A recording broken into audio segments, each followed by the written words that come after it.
Okay, we're going to start into building the tail now. I deviate from the manual here a little bit. They have you build the rear tail box first. I like to do the front tail transmission case first. Get the belt on there and get it slid into there, and then it's just easier to work that way for me. You can kind of make that decision on your own, but I would suggest doing the front tail transmission first. One thing you want to make sure you get that belt on there, you know, while you're putting that pulley and everything in there, because if you don't, you can't get it on there. So, you know, go ahead and make sure you got your belt, get your transmission cases and everything you need to mount all that stuff, and we'll go from there. Also, on the note of those bearing cups, you know, pay attention.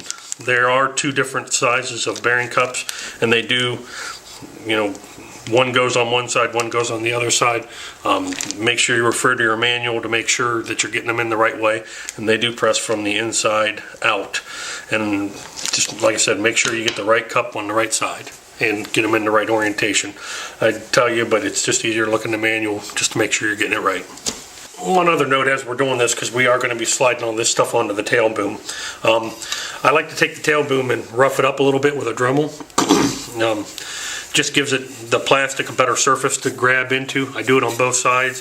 If you're running plastic tail box, with the metal tail box, you probably don't need to go ahead and rough up the back side, but do make sure you rough up that front side.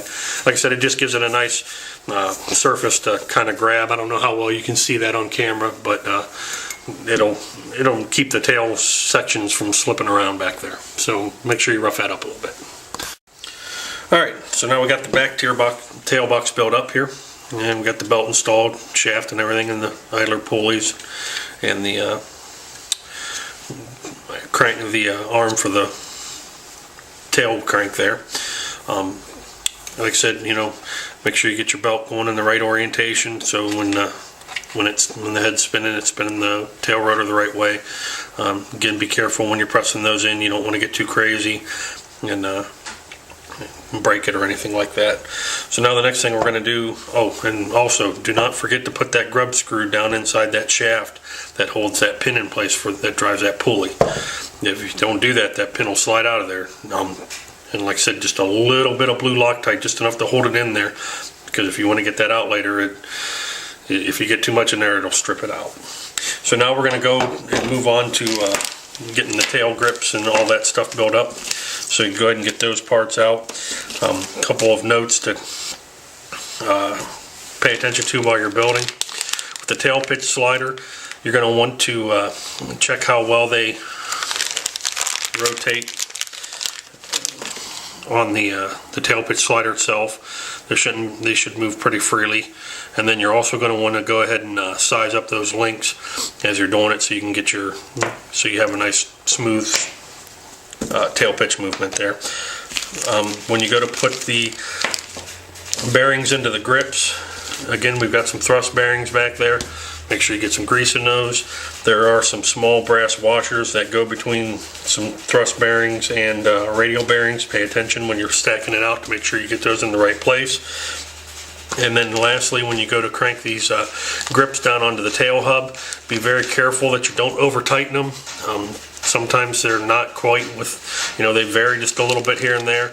It could be in the bearings or anything like that, so make sure you don't crank them down too tight and get those rear tail grips notchy.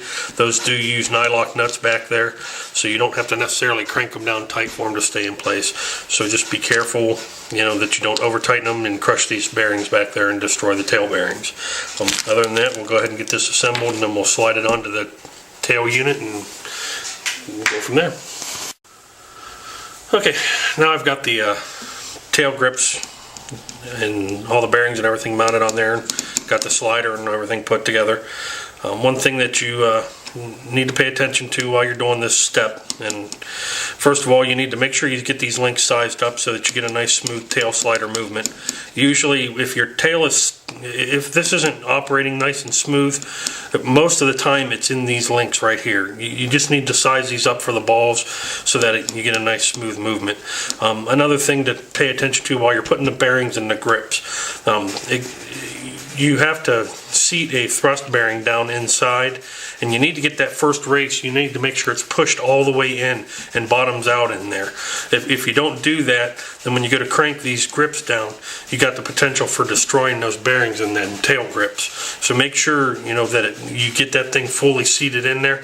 You may have to push them in and pull them out and get some of the plastic that had scraped off while they were going in. Get that out of there, and you need to really make sure that you get those seated all the way down in there.